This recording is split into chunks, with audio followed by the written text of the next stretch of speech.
ಶನಿ ಗ್ರಹಕ್ಕೆ ತನ್ನ ಕಕ್ಷೆಯಲ್ಲಿ ಸೂರ್ಯನನ್ನು ಒಂದು ಸುತ್ತು ಸುತ್ತಲು ಬೇಕಾಗುವ ಅವಧಿ 29.5 ಭೂವರ್ಷಗಳು, ಅಂದರೆ 10,767.5 ದಿನಗಳು. ಇತರ ಗ್ರಹಗಳಿಗೆ ಹೋಲಿಸಿದಾಗ ಇದು ಅತ್ಯಂತ ಮಂದಗತಿಯಲ್ಲಿ ಚಲಿಸುವ ಗ್ರಹ.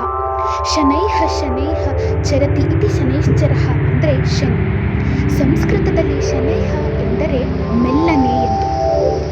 ಬುಧ ಗ್ರಹ 88 ದಿನಗಳು ಸೂರ್ಯನನ್ನು ಸುತ್ತಲು ತೆಗೆದುಕೊಳ್ಳುವ ದಿನ. ಶುಕ್ರ ಗ್ರಹ 225 ದಿನಗಳು.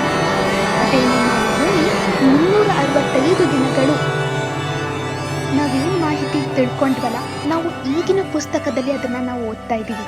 ಆದರೆ ಇದು ಆಗಲೇ ನಮ್ಮ ವೇದಗಳಲ್ಲಿ ಉಲ್ಲೇಖವಿತ್ತು ಎನ್ನುವುದನ್ನು ಕೇಳಲು ತುಂಬ ಆಶ್ಚರ್ಯಕರವಾಗಿದೆ ಅಲ್ವಾ?